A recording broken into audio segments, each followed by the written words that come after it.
Hello, hello, hello. Hello. Matt, you're here. I am. You've been missing. How have you been? Life's been good. Mm-hmm. Life's been busy, but good. You've been in like 2 pasty sheet videos in a year. Woo! Keeping the record consistent. Mm-hmm. And one day, you shall come back. One day. One day I'll be back properly. I'm still fucking waiting. So am I. But until then, hello and welcome back to Dead Air Specialist Match Week 11. Yes, that's the thing. It's the Is 11th it one. 11? I think 10 was last week. That's what I'm going off of. If it's wrong, I'll correct it in the edit. Matchweek something. And another 10 games to go through. Another 10 games to ponder over, and some goals and some cards and a horrific injury. But only one. Can we leave that one to last? Yeah. I don't want to use all my energy straight away. Yeah, I'll leave. Yeah, we'll just swap the last two over. So, we start off with the Saturday games. Watford versus Chelsea ended in a 2-1 win for Chelsea. Goals from Tammy Abraham, Christian Pulisic and Cobacel for Watford. Where do we start? Watford were in the lead, weren't they? No, it was they equalised. No, because Tammy Abraham scored in like 5 seconds, because he always does. Because he's just playing out of his skin. But Watford seemed to sort of actually have a bit of danger about him in this game, where they've played crap all season. Well, they played pretty naff up until now. To say the least. And we almost lost to him. And so did we. 2-0 lead at half time, guys. No, I mean, the Chelsea youngsters are they're balling. Like, Playing out of their skin. This is the main argument, is like, would this be happening if they didn't have a transfer van? Probably not, but we'll never know. I don't know. I feel like Lampard likes youth. Like, I feel like it would have happened anyway. Possibly 1 or 2 changes. Because he's worked with Mount before at Derby. Yeah. And he is a person that knows the club inside out. So you would think that he would have that sort of wariness about it anyway, because seems the kind of manager that's trying to change the philosophy at Chelsea. I mean, I would like to take back everything I've said about Lampard. Everything. Well, not everything. Including that goal at the World Cup that should have stood. Not everything. No. Everything about him being the manager at Chelsea. Oh, yeah. In regards to that, because I didn't think he was ready either. No, you wouldn't. Like, 1 year managing at Derby, yeah, he did all right. He actually did pretty well, but like, you just don't expect Chelsea him to. Chelsea didn't seem like a natural stepping stone. It sort of seemed like he needed another club, like a Southampton in between, sort of thing, like a stepping stone. Or not even that, just maybe a couple more years at Derby, but yeah, but he's proved that he is a very capable manager and they're playing exciting football as well under him. Bunch of youth, bunch of pace. It's not a way that Chelsea have played before. They're playing very much on the counter, the quick press. They're not just shutting up shop from the defence and building onwards. They're sort of playing all the way out from the back, and it's good to see, and it's especially for this young English talent. Mason Mount has been a standout so far this season. And I love Mount. Player of the week many times on this show. I want Mount to be starting for England at the next World Cup. I was going to say World Cup at the Euros. That's first. He might be missing the last 2 game qualifiers because injury that he picked up. Was it yesterday? That Ajax game was mental. No, it was the day before yesterday, Tuesday. Mm-hmm. That wasn't mental. I forgot what day it was because we played yesterday, so I thought it was Thursday. I was like, what the fuck are we doing playing at 10 to 4 on a fucking Wednesday for? Don't know. This is horrible. It popped up on my phone. I was like, is it Thursday? Did I just miss our game? Did I fall asleep? Is this Champions League football? No, it's funny. Like, I just got back off the airplane. It was like, oh, Arsenal are playing. I was like, hang on, what? Arsenal are playing? It's like, madam, what day is this? I was like, how long have we been up in the air? How long have we been on the plane? Been on the plane for a whole day. It's like, did we get delayed and you just didn't tell us? Or was it like Manifest where you thought you'd skipped time? Have you seen that? Yeah. Manifest is so good. You need to talk about that on Nerd Bible with me. But that's a different show. So yeah, Watford still, I mean, the thing is they're playing a lot better, but they're just not getting points. And you know what points mean? You don't get fucking relegated. I mean, if they keep playing and, can hold a decent defence, like, they might actually not get relegated, but at this moment, Watford are still going down. They definitely look like it at the moment. A 5-goal thriller at the London Stadium. Watford, fucking hell. West Ham 2, Newcastle 3. Hell of a game we watched there. Some fucking great goals from Newcastle and West Ham. There's one from Snodgrass. When he caught that on the volley and fell over bottom corner. That was an unreal strike. Newcastle haven't really played that pace of football before. It was like Maxim was just like always had the ball, always running at defence. He was unlucky not to get a goal himself. Unlucky not to get anything. Hat trick. Like managed to square a fucking ball for the shaved Grinch that is Almiron. Like it could have easily been 6-7 goals to Newcastle. Oh, at least they had plenty of chances. It was just like relentless, and they're unlucky to let West Ham back in the game because they should have been through and done with that game. But Newcastle having a bit of a good run. They're getting the points. West Ham seem to sort of dropped off the boil a bit. Is that just natural for these teams? Because it sort of is just peaks and troughs of form, or Newcastle getting a bit of belief behind them, knowing that they can get these kind of results. I would like to say West Ham are just not a good club anyway. Well, yeah, because not many people like them. Not many people like them. Not many people like their fans, and I think they're just like Declan Rice. I think is a quality player. Oh, he is, yeah. But I would say that's the only quality player West Ham have. Like I think they're lucky not to be in a relegation battle. I like some of their players. I like Haller's a great player. I like Felipe Anderson. Oh yeah, Anderson's quite good as well. Mm-hmm. I like the other one. I like the other one. It's got a long name. I don't remember what it is. If you know the player's name, tweet us. #DeadAirSpecialists and Pasty Sheep on Twitter. But he's got a name and it's long and I like him. I like the player with a long name. Does Cresswell play for West Ham? He's good. He's all right. I don't know, does he? I don't know. I don't. Adrian doesn't play for them anymore. Boo. I completely forgot that Anderson even still plays for West Ham. I feel like he should be at a bigger club. Yeah. Like Watford. You know what? It's probably a bigger club in my books. Yeah, but Newcastle, if Newcastle keep their run of form, and if they learn to be a little bit more clinical in front of goal, and know when to shut up shop as well, because that's the thing that they do. Yeah. But that's coming from me, and I've got no right to say about conceding goals. Okay, neither do I. No, if they keep it up, I reckon they could probably be in contention for a Europa League spot. Why the ruddy hell not? They seem to be a good team so far. Mm-hmm. Speaking of good teams so far, Sheffield United have been just blowing it away with their form. Another 3-0 win at home, clean sheet against Burnley, clinical, concise. I mean, they're winning games. Well. They're Bramall Lane is a hard place to go to. I've said it many times on it. It's a fortress. We didn't get anything from there, but we're also shit. I like when teams come up and put in performances like this, because you automatically expect they're going to be the ones that are going down, but they're I think Sheffield United are definitely staying up because they're playing like this, and it's just great to see. I mean, I reckon they're going to be on the top half of the table by the time the season's done. Probably 8th. 10? Oh, 8th. I would go with 8th or 9th. They are performing to a high degree. They're performing better than both of our teams. Mm-hmm.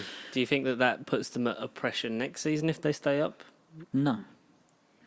You think it just gives them free rein to just sort of play their style and just do what they're doing? The first time a team comes up, it's okay, we need to get points. We need to stay up. That's your main goal, isn't it? But I reckon once you stay up, then it's a case of, okay, how do we build on this, and then how do we keep the consistency? But I don't reckon that adds any more pressure. It's just a case of just keep performing. Mm-hmm. That's very well said. 2 goals from Lundstrom and 1 goal from John Fleck. just so clinical. Like the chances they're getting them, they're taking them, they're scoring, and they're not making silly mistakes. They're not trying to play fancy football. They're just being direct and playing to their strengths. And that's sort of something I admire in a team that would be under pressure to sort of like try and change it up, because the Premier League isn't like the Championship, but they're sort of playing their way. They've invested well in the summer, and I think that they're going to be a tough opponent to come up against for any team this year. Yeah. We go to the reigning champions, Man City 2, Southampton 1. It ended at the Etihad. Bit of a lucky escape for City, but we say that to most big teams when they manage to get the result. Southampton did go in the lead through Ward-Prowse, scoring from Edison's spill, and then goals from Aguero and Kyle Walker sealed the victory. Is the City we know done? Yeah. Easy. I like if you look at Guardiola especially, he seems to go to a club, spend about 3 seasons with them, and then sod off. What is this Guardiola's 4th season with City? It's 4th or 5th, something like that. This is longer than he's been. Yeah. But he always walks into a much better team. Like, he always walks into a great team, doesn't he? Like, he walked into at Barca, at Bayern, at City, and they're always rich, wealthy ones. I mean, you wouldn't see him walking into a Leicester and doing the same kind of thing. No, like, he spent what? Or maybe with this kind of Leicester, but you never know. Maybe with, like, you wouldn't see him walking into Arsenal and making this kind of... Or Spurs, because we ain't got the cash. Oh. Like, he spent, what, £1 billion? He's invested well. He's played some really good football. Well. That's it. He's invested. He's invested. Like, he spent a lot of money. He's played some... Like, they've played some great football under him, but, like, you can see it. He's losing it. Same with the team. Like, why isn't Aguero starting and playing every single minute of every single game? Mm-hmm. Is it down to the team, the manager, or the higher-ups? Like, is it the fatigue of this style of spending? I think it's the fatigue on the players and the manager. Because they're good quality players, and Guardiola's definitely he's one of the top managers in the world. So what's different to this City side as opposed to last season? I think it's a problem, from what I've seen anyway, I think it's a problem like that Spurs have got on a constant rotation of the team. Everyone's sort of... They don't have a set starting 11. And they don't have a set style of play anymore, where like beforehand it was the same starting 11 you knew would play for about 20 games. Okay, someone gets injured, someone gets fatigued, just sub them off or just don't start them. Yeah. But you knew what you were playing, you knew the players, you knew the passes, you knew what they were going to do, where now it's a case of, okay, Aguero's not there. Okay, Jesus plays completely different, so you're not aiming for the same person up front. Mahrez is playing instead of Sane. It's the constant chopping and changing. I get that to a point. Is it something that then Liverpool are sort of, striving with, is the fact that they are sort of having the same, like, 11 playing most weeks with only, and the players that are coming in are so strong and so sort of up to match standard and fitness that it's not making a difference? Yeah, it really, really is. Or at least that's how I see it anyway. Somebody could tell me I'm completely wrong, but opinion is just that, isn't it? So you think it's Liverpool's to lose? Yeah. Do you see to let them slip? It'd be wicked if they did, but do you see City winning it? No, I said it from the start of the season, though. I said it before a single ball was even kicked. I reckon it's Liverpool's GL. And I hate that, because I hate him. It's just that's horrible. Travelled down to the Amex now, so Brighton won 2-0 against another new boy, Norwich.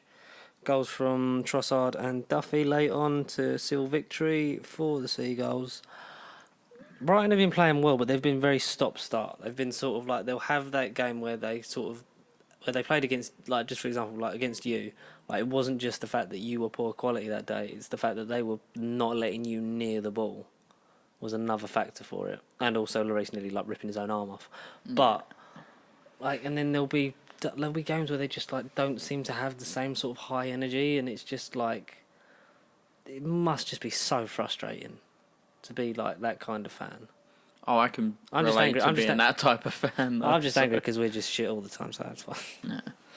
But do you see Brighton finishing? They're pretty solidly mid-table.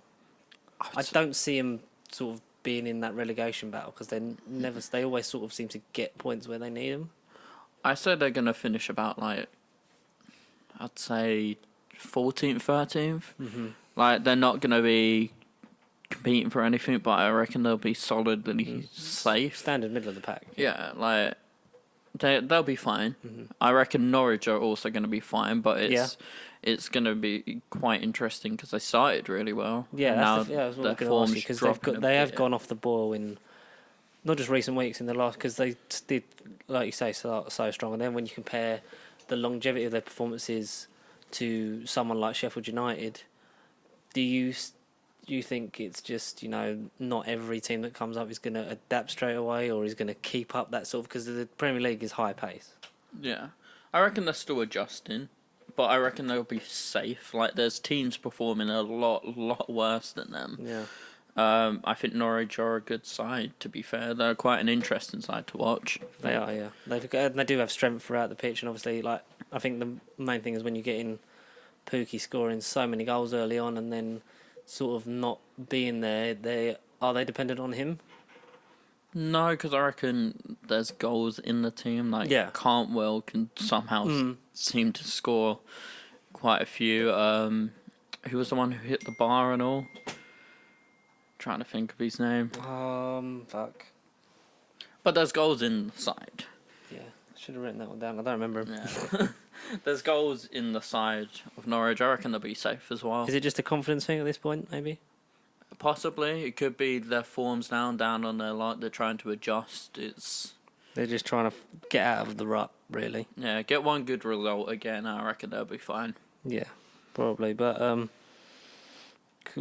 can't argue with Trossard played really well. I think he took his goal well, managed to get it at that acute ankle and got the assist for the second one. All in all, got the job done at the office for Brighton. We go to the current league leaders at Villa Park. Aston Villa 1, Liverpool 2. Aston Villa really unlucky in this game because they started well. They took the lead, Trezeguet, and then goals from Robertson and Mane. Another win for Liverpool. Can they be stopped? I reckon they can be stopped because I reckon every team can be stopped. It's just going to be really, really hard to stop them. Do you see any team taking points off of them?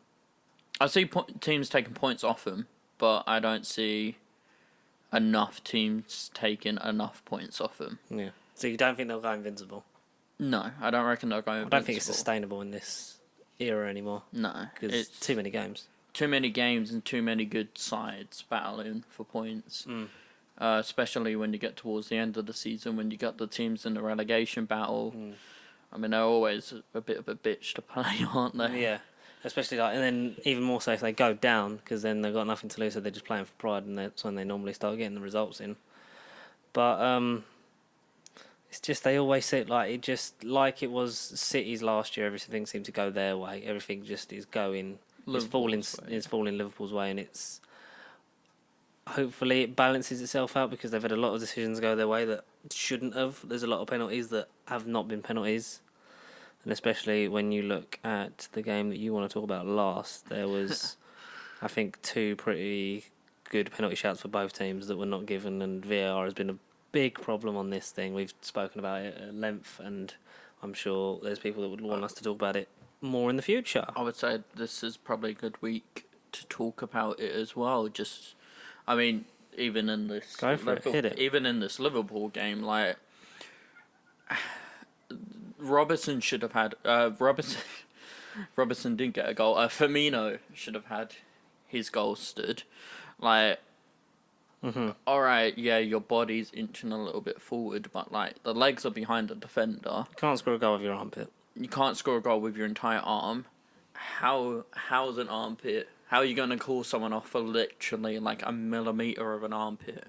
I reckon VAR will be good in the future, but there's not enough angles that all the referees can see. I don't think enough of the people know how it works to Yeah. use it. I reckon the rules need to be changed a little bit to accommodate it, because the rules are so finicky, and referees should be allowed to go look over at the monitor. Like, they looked over at the monitors in the Champions League. Yeah, and they seem to, because it is a lot of VAR, as I've said, is down to interpretation and personal, just like how you see it. So having that look again, like, allows you to either reaffirm your decision, because I think the head of refereeing is worried that it makes referees sort of like null and void, but it isn't, because it is down to sort of just trying to kick things out of the game mainly, like diving, handballs, like all that kind of simulation stuff that you want to kick out, and you want to be able to sort of discipline and reward teams based off of what happens. But then when you look at the system in rugby, I forget what it's called, like something like TPO or something like that. And because it was used in the World Cup, and it just shits all over VAR, because it literally just like gets the angle thing, reaffirms the decision, and they go over it. And the thing I've said is that you should have the referees in Premier League mic'd up like the NFL. Yeah. So then NFL's got a good system. Yeah. Of So then it's like games. you can go like number 10 Kane, penalty awarded for foul, or like yellow card for simulation. Yeah. Because then at least it's clear, because half the time the crowd's just standing there like, I don't know what the fuck's going on. Or I mean, there needs to be more clearer communication. And like you said, it's only going to come with time and from using it. I think they need more camera angles. I feel like every single angle of the pitch needs to be covered, like at all times as well. Because you can't look at, like, say, Firmino's run, you can't look at him from one angle, say his armpit's on side, when you can probably look at it from the other side and say he's... It is a very acute angle, and it doesn't look offside. Even when they draw the line, it's like I don't know, I just don't know if they know what they're doing with it yet, and that's going to sort of be their undoing in many ways. It's just not working right, really. No, it isn't. And I think at the end of this season, we should sort of have a big thing of like, did VAR work? No. Did you see that? And the answer will be no. Did you see that tweet from Peter Crouch and all after Firmino's goal was disallowed? Oh, is it like if VAR was in my day, all my long arms, I'd have been offside all the time. Yeah, I would have had 50 less goals for just having long arms. I love Crouchy. It's so good. So that was the Liverpool game. Arsenal won, Wolves won, another lead lost.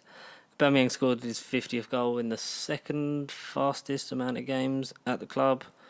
Xhaka left out after all that controversy, and later this week stripped of the captaincy. I don't feel that was the right decision. First of all, I'll go through the game because, like I'll just. Yeah, there's a lot to talk about with these last two games. No, we got another three, I think. Another three. Got this, Bournemouth, United, you lot, and Leicester. Okay, there's two games that there's quite a lot to talk about. So I'll just start off by saying that I don't get what the system is like. You get when Brendan Rodgers come to Leicester. In the time he's been there, he's implemented a style of football that is paying off for them. That he knows his best formation, he knows his best 11, he knows what he wants to play, and then you look at how they're performing, and then you look at us. In over 500 days of Emery, that's fun. Matt nearly punched himself in the face, but punched the mic instead. Is that Emery doesn't know his best starting 11, he doesn't know his best formation, and we don't have a set style of football. We're not free flowing, we're boring, we're just like when you look at our pass map from the Vittoria game on Wednesday, it was just like, it was sideways and backwards, like the whole thing was just blue like that. And there was like hardly any like searching and probing balls. I don't think the whole Xhaka situation has helped him. I think he's handled it himself poorly. I think the club has handled it poorly. Because, especially when it got announced that he confirmed he stripped him of the captaincy, even though the players voted for him. Which to me says that's like he's made that decision to get the fans on side, but hasn't taken into account what that does for him in the dressing room, because I feel like that loses him a lot of sort of authority because there's a lot of rumours that the kids are openly mocking him and taking the piss out of him. And when you don't have respect from the players, I feel like you've already lost the game before you stepped out. The Xhaka thing was disgusting. Like, he come out and said he did his apology. How the abuse that he's had over his wife and his daughter had pushed him over the edge, as it would any one of us. And for a man to have had nearly 3 years of that, to only just sort of erupt, is commendable. Especially like when you've got so much media attention on you. And we called it, like we said last week, should social media and the Premier League be held more accountable for the mental health and the abuse of players and communication between players and fans? 100%. Like, I feel like this is coming from someone who literally would never like to say a good thing about your club, but like, as I with you, the treatment over him was utterly shocking. Like, there's no other way to put that. Like, surely, I mean, you look at your club as well. Like, over the last 3-4 seasons, like 2 seasons before Wenger went, like, the fans, and I reckon Arsenal fan TV has been a big parasite. Yeah, it's not been good for your club. Like, it makes it sort of opinion of a few like-minded individuals sort of represent your whole club. And obviously when you have that put out into mainstream media, because I mean, look at the views they get. Like, definitely over 1 million subscribers now. Yeah, like you put like, that comment, type subscribe of fan for base, PlayStation. you put that type of fan base out into the wild, and they'll eat that shit up, club, won't they? like, everyone else is going to start thinking the same as well. And then you have the players on the pitch who are trying to perform and trying to play, and then you go out and 10 minutes into the game you're being booed. Like, would you want to sit there and play for him? No. Especially then when you're getting them links and videos, obviously, like, would appear in your feed at some point of them slagging you off, or your teammates or your manager and stuff like that. And you get people that were shouting abuse at Aubameyang when he was driving out of the stadium. The man who has dug us out of situations, I saw that. like, most of the time, still getting the goals and still digging us out of that shit. And they're saying, I don't pay $2,000 a year to sit there and watch. It's like, that's the man who's... He's the only reason. Probably the only reason we're got not... points. Yeah, exactly. Most, like, I think about 90% of our points are earned solely by him. And that's a fucking shocking thing. Like, and then they're throwing coins at Xhaka's car and stuff like that, and calling for, like, he's done out here, needs to go. Like, I feel like he is gone in January, and that is a shame, because I've always sort of, like, he has been one of my top players of the club. If I was Xhaka, I wouldn't want to take another step on the pitch. No. Like, and I feel like he should have, like, because he didn't really take that month out, and maybe he should have, just to be with his daughter and his wife, because I feel like and the break he's having now, even though it's sort of just like forced upon him, at least it gives him the space to breathe, to reflect, because he was clearly angry. And I don't agree with, like, what he did, but I understand it, and I know, like, I would have done the same, if not worse, and I'm sure it would have been the same for you. Like, if you'd have had that level of abuse, it's not on in this day and age in society. You've seen players do a lot worse. You've seen players fly kick fans, like... It's disgusting treatment, and the thing that got me that I showed you was the Facebook post. Yeah. When they did the links to the pre-match press conference against Victoria, and the caption was Captain ABBA with the flexing arm muscle, and it just makes a mockery of the whole thing. For me, what it says is, internet bullies win. Like, they get abuse you, and then what you get is you don't stand up for someone who's even come out and said that he's been, like, sort of struggling to cope with the amount of abuse he's getting, and then reacts in a very human way, then gets literally thrown under the bus because Emery's just trying to win the fans back. That's what it says to me. I think it also pretty much just states that the fans win everything as well. Like, sometimes, like, the fans are there to watch the games and support the team. Without fans, you wouldn't have a club. Yeah. And granted, fans do bring a lot to a club. Like, they can be the 12th man sometimes, but, like,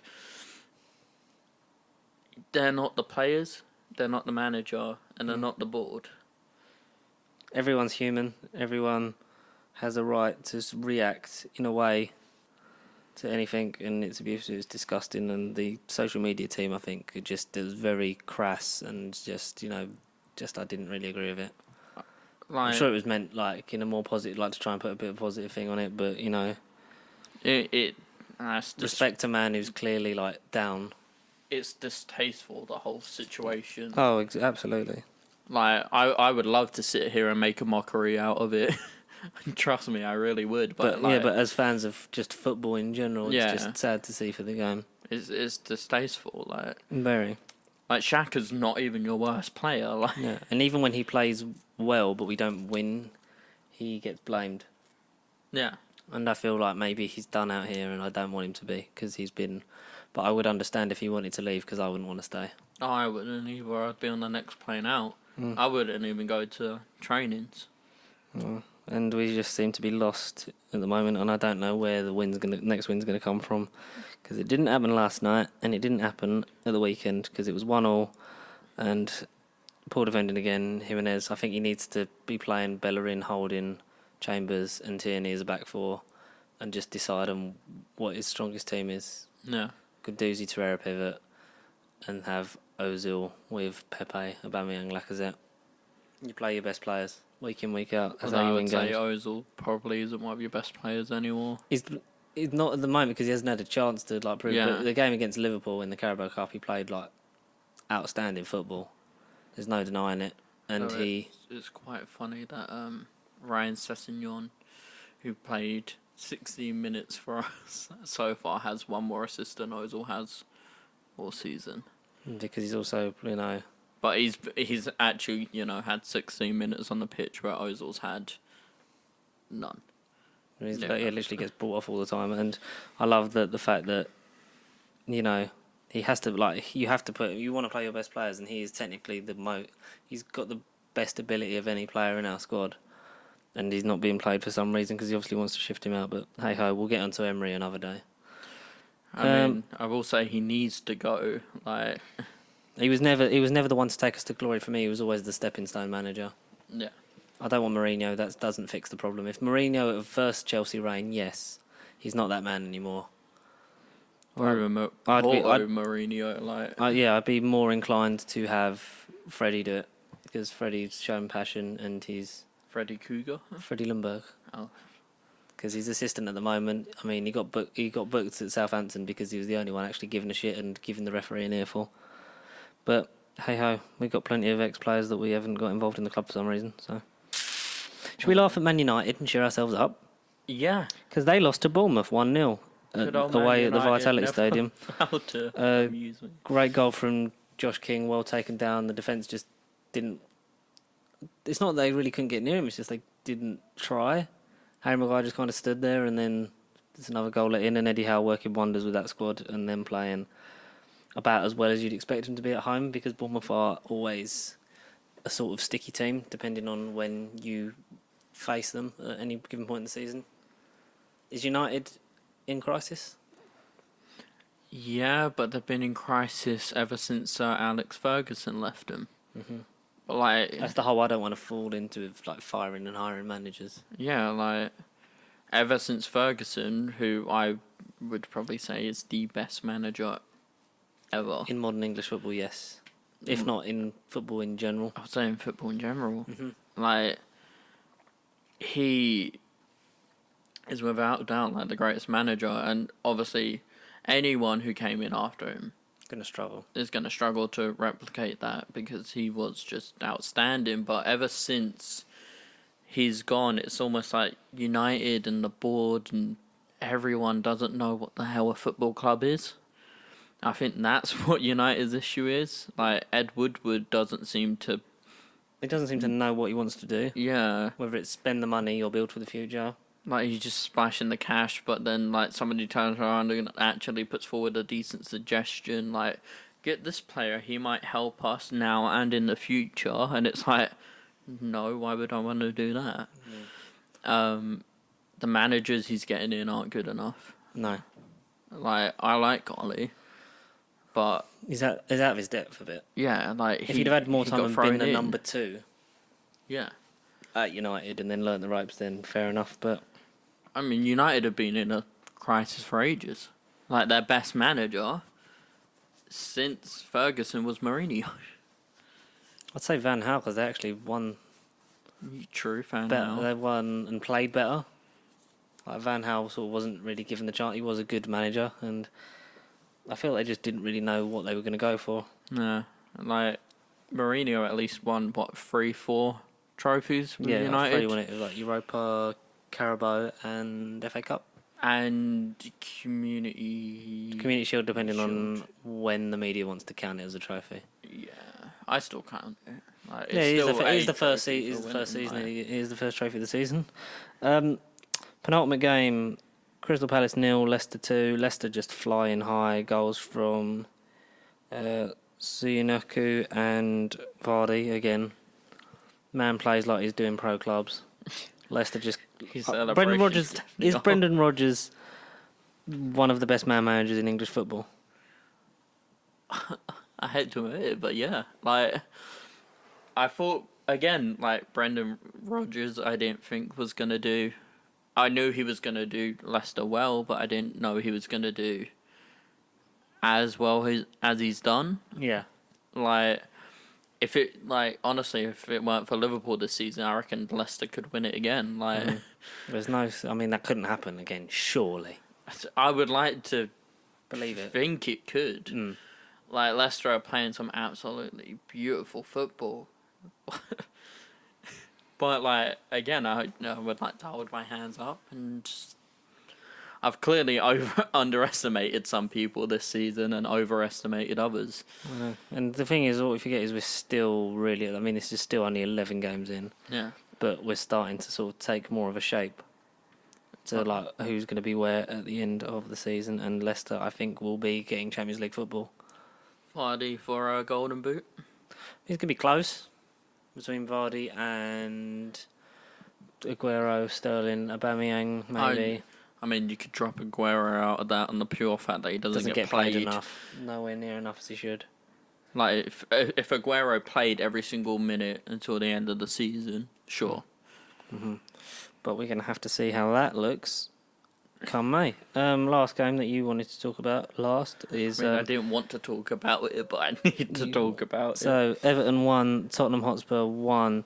Goal from Dele Alli and then Cenk Tosun to equalise in the 97th minute.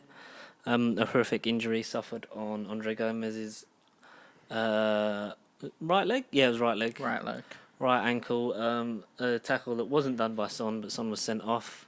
Kind of just killed and changed the whole momentum of the game. But it was actually Aurier that did it. So, go for it. I don't know really where to begin with this. This ruined... a day of my holiday, I will admit. But I was actually watching this game with a Liverpool supporter, a Leeds supporter, and 2 Everton supporters. Wow. At the resort that I was staying at. And funny enough, we all had similar sort of feelings about the game. I think the first 45 minutes was boring. Yeah, it was. It was very slow and just sluggish. It dragged on for way too long, and then after that, I think it started to pick up pace. I mean, Dele Alli took his goal, all right. Granted, his performances have gone down, but that's because he's not being a little shit anymore. Mm-hmm. He needs to be that again, I reckon. But, I mean, he's still clearly got talent. Like, he's making runs off the ball, just nobody's picking him out. Yeah. And, I feel like up until Ali's goal, the game was going well in all aspects, like refereeing and everything. Yeah. Apart from, a few decisions. Like 2 clear penalty shouts. 1 from each team. And I would say 2 clear penalties. Yeah. I would say that. I would agree with you. I would agree that there should have been a penalty for each side.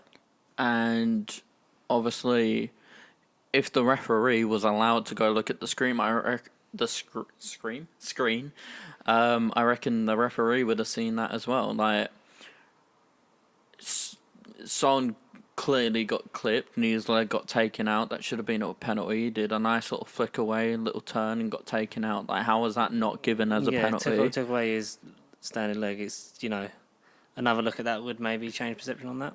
And then the handball, I'm going to put air quotation marks around that, from Dele Alli was not. However, Sanchez conceded a foul which should have been a penalty later on. Yeah. Yeah, I mean, I would like to say Spurs were playing with 10 men the entire game, and then Son got wrongfully sent off, and I don't know whether that was VAR telling the referee to send Son off or what it was, because the ref pulled out a yellow straight away. Like, if you were watching the game or watching the highlights, you would see him pull out a yellow. Yeah. And then the board turned around and I think said something quite funny about it. The board, if I can bring it up. The reason they sent Son off was apparently for endangering the safety of a player, which happened as a consequence of the initial challenge.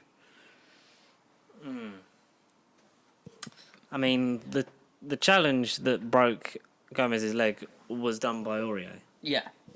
It was not Son. down to Son. I'm glad he got his red card rescinded, but also Aurier should still be liable for essentially maybe ending Gomez's career. Yeah, obviously I really hope Gomez, recovers and gets to play football again. He's quite young, so I reckon hopefully he should be fine, fingers crossed, and everything for him. I mean, it's like, the thing is, Son wasn't going to play a single second of that game after the challenge happened. No. Like, his mental state went, and you can see that. But obviously, if he didn't get red carded, we could have just subbed on a different player. Yeah. And I reckon the tactics would have stayed the same, and we should have hopefully seen out a 1-0 win. But no, he got sent off, which sucked. And then, we got taken down to 9 men. And I say 9 men because Christian Eriksen, how the fuck did he stay on? Sorry for my language. But how the hell did he stay on? You're allowed to be angry. How the hell did he stay on to the 101st minute? His stats from the game, he took on 0 people. He created 0 chances. He had 0 shots attempted. He had 0 interceptions. He made 0 tackles in 101 minutes. And he lost the ball 16 times more than anyone else on the pitch. And Poch turned around and defended him and said he's still the same old Christian Eriksen. No. We were playing with 10 men the entire game. Lo Celso created more chances and did more on the pitch when he came on in the 88th minute.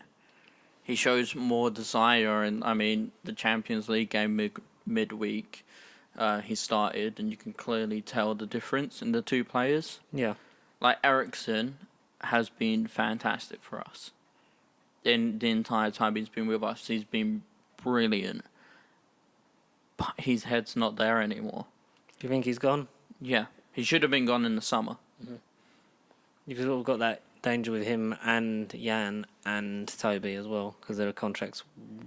Do you let them go for free or do you sell them now? I say sell them all in January. If they're not going to commit by January, I think they should all go.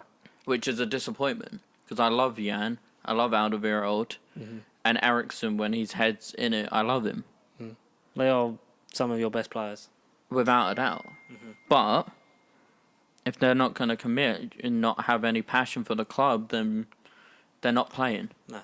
don't be playing if your head's not in it, and that is a danger. Can Spurs get out of the little rut they're in? Yeah. I reckon we'll get out of it. It's just going to take a bit of time. Like, Pochettino doesn't know what team he's picking, and surely change the back three to a back four, maybe, from the Champions League game. And then... Because you played well in that, good 4-0 win. Do some good for your confidence. Start the exact same team again. But I guarantee Eriksen will be playing from start, Lo Celso will be dropped, and Dombele will be dropped again. I'd be surprised. Dyer won't be in the team, I can guarantee you that. Foyth won't be at right back, which I've rated him highly. Yeah. I think he's going to take over a right back position probably permanently, if not until the end of the season, possibly. Like, I think he's quality. He is, definitely. Argentina clearly thinks he's quality and all. But Eriksen, if he plays on the weekend, I reckon Poch is trying to get the sack. Maybe. Do you see him going? I reckon Pochettino's got into such a position with Levy that Levy won't sack him. Because he won't want to pay him off that much. Yeah. Because his contract is worth 4 times the payout that Emery's is worth, which says it all. And he's still got 3 years left on that contract. I reckon Levy won't sack him. He doesn't have the money to sack him. He'll want a team to come in and then have to pay him comp. Yeah. Which is, but then if he's getting bad results, is the team going to want to come in for Poch? Is anyone going to want to come in for Eriksen, Toby and Alderweireld? I think Toby, there's always a case. Yeah, true. But I'd take him in a heartbeat. I would. Especially on a free. But, the thing is, Because sure as shit ain't paying for him. the thing is, if Eriksen wants to go, that's perfectly fine. But he should do what Aaron Ramsey did last season. Just play. Just play. So play your heart out and prove to any other team. This is what you're getting, or prove to the team that you're at, this is what you're going to miss when I'm gone. Yeah. Very true. Eriksen is just hi, I'm here, I'm going to stand here, do nothing. Oh, and Eriksen also got yellow carded that game in the one tackle that he attempted. And lost the ball 16 times, more than any other player on the pitch. Yeah. I remember reading that stat when you showed me. It's bloody appalling. It is bloody appalling. Shall we... Do you want to do Player of the Week? Sure. Have you got one, or do you want me to go first? I'll let you go first, but I got a question for you. Go on then. Chelsea, top 4? At the moment, yes. Yeah? At the moment, I see the top 4: Liverpool, City, Leicester, Chelsea. That's how I see it. I see it. Depends how you pick up or not, because we ain't getting it. I say I don't think we deserve it. Liverpool, Leicester, City, Chelsea. We shall see. Come May. My player of the week this week is Alain Saint-Maximin, who was unreal. He was unlucky not to get a goal in the Newcastle game. He played really well. Was constantly he was the one charging forward, getting the press, making chances, and just played really well. And I'm a big fan of him. And since the Man United game, he sort of come to my attention because he's a very capable player, and he's just got some speed on him, and I'm excited to see. He's got unreal pace. Yeah, exactly. I'm excited to see what he does for the rest of the season. My player of the week is Andre Gomez. Fair play. Pour one out for Andre. I hope that does not end his career and that he comes back stronger than ever. Because I hope he's a really good player. And I would have taken him any day of the week. Well, Spurs were apparently going in for him in the summer, and I was gutted when we didn't get him. So, yeah, I hope he comes back as well. Wishing you a speedy recovery, Andre. Let's leave him with the Premier League table. Do you want to do this bit? Sure. Just got to read them all out. Yes, and then just swipe left for the top 3 ones. Okay. Starting from the bottom and working our way upwards. 20th is Watford. They're probably still going down. 19th, Norwich. 18th, Southampton. 17th, Everton. 16th, Aston Villa. 15th, making a bit of Newcastle. 14th is Burnley. 13th is West Ham. 12th is Wolves. 11th is Spurs. 10th is United. 9th is Crystal Palace. Brighton up there in 8th. Bournemouth up there in 7th. Sheffield United in 6th. 1 point behind Arsenal in 5th. Jesus Christ, that's the last thing I need. Chelsea solidly in 4th place with 23 points. Leicester Jesus. in 3rd with 23 points as well. Only 2 points behind Man City in 2nd. Jeez, I think they could do it. You might be right. And Liverpool in a clear lead in 1st place with 31 points. Wow. That is scary. Only 11 games in. I mean, still a hell of a lot more to go. But if you give us your quick who's going down for you at this point. Watford and Watford. No, Watford, possibly Southampton. Mm-hmm. And I don't know, it'll be close with the last position. It will be. I think it's too early to call that one. It's too early to call that, but not too early to call that episode here. So, we will see you. I mean, I'll be back next week. Matt will be around, maybe. He should. You should be maybe more involved in this at some point. I'll be here at some point, hopefully. Hopefully, don't take another couple of months to come back. We have missed you. And as always, like, comment, subscribe, and share Pasty Sheep at Pasty Sheep on... I forgot what they're called. The interwebs. On the interwebs. Facebook, Twitter, Instagram. If you want to send us a video of you being really angry or really happy with your team, or you want to send us a question for us to talk about, or there's a, you think you've been playing well, or some other teams, or you got a problem with VAR, email in pastysheepproductions@gmail.com and put Dead Air Specialist in the title. But until then, I will say goodbye from me, and it's a goodbye from my, co-founder of this. It's been in, fuck all videos. And Ericsson, it's time to go. Oh, we should get a soundbite of Claude. It's time to go.